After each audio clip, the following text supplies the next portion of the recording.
नमस्कार दोस्तों। क्या आप जानते हैं पृथ्वी की तरह स्पेस में भी काफी कचरा है।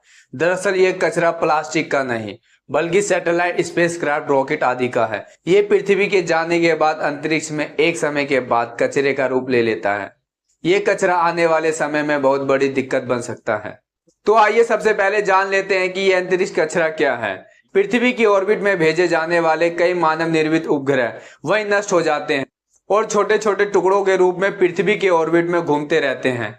यही एक समय बाद कचरे का रूप ले लेते हैं। दोस्तों, आज बात करते हैं स्पेस के कचरे के बारे में, जिससे फ्यूचर में ह्यूमैनिटी को बहुत बड़ा खतरा पैदा हो सकता है। दोस्तों, बात करते हैं 1957 से लेकर अब तक लगभग 8000 से भी ज्यादा सैटेलाइट स्पेस में भेजे जा चुके हैं, यानी स्पेस ऑर्बिट में भी पृथ्वी के साथ चक्कर लगा रहे हैं। लेकिन उनमें से भी सिर्फ आधे ही सैटेलाइट है जो कि एक्टिव है, जो वर्क कर रहे हैं। बाकी सब सैटेलाइट स्पेस डेब्रिज यानी कचरा है। ज्यादातर ये डिसफंक्शन हो चुके हैं या खराब हो चुके हैं और इन्हीं डेड सैटेलाइट का डर हमेशा बना रहता है, कहीं ये एक्टिव सैटेलाइट से जाकर ना टकरा जाए।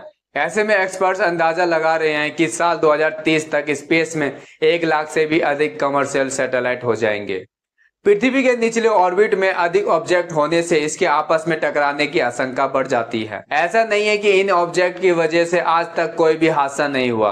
बता दें कि इस कचरे के कारण स्पेस में कुछ खतरनाक टक्कर पहले भी हो चुकी है। अभी तक की सबसे खतरनाक टक्कर 2009 में हुई थी। साल 2009 में रशियन मिलिट्री का सैटेलाइट कॉस्मोस 2251 अमेरिका के कॉमर्शियल सैटेलाइट इरिडियम 33 से जा टकराया था।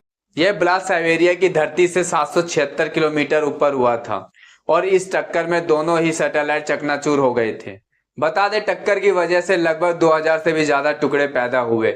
इनमें से कई पृथ्वी के वायुमंडल में ही लौट गए और जल गए। लेकिन चिंता की बात यह है कि इनमें से कुछ टुकड़े 1000 किलोमीटर तक पहुंच गए और कई दशकों तक ऐसे ही ऑर्बिट में घूमते रहेंगे और उनके सैटेलाइट के साथ टक्कर का भी डर ऐसे ही बना रहेगा।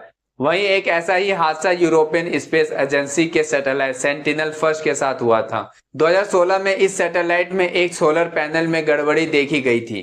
बाद में पता चला है कि ये स्पेस जंग का 1 मिलीमीटर का टुकड़ा है जो इसके पैनल से टकरा गया था। इस वजह से यह हादसा हुआ था। इसलिए एक छोटी सी भी टक्कर ओरिजिनल ऑर्बिट के मुकाबले 100 गुना से भी ज्यादा मलबा पैदा कर सकता है। एक बार इसी तरह 1986 में कई यूरोपियन देशों ने फ्रांस के साथ मिलकर रॉकेट एरियन फर्स्ट लॉन्च किया था। इसका सेकंड स्टेज एकदम से फट गया था। इसका टक्कर से अभी तक का सबसे बड़ा मलबा बना है। ये स्पेस डेब्रिज जो हमारे अर्थ के लोअर ऑर्बिट में बिल्कुल फ्रीली घूम रहे हैं, वो भी 20,000 से 25,000 किलोमीटर प्रति घंटा की स्पीड से। इसलिए दोस्तों, इस क्राइसिस को रोकने के समाधान करने होंगे।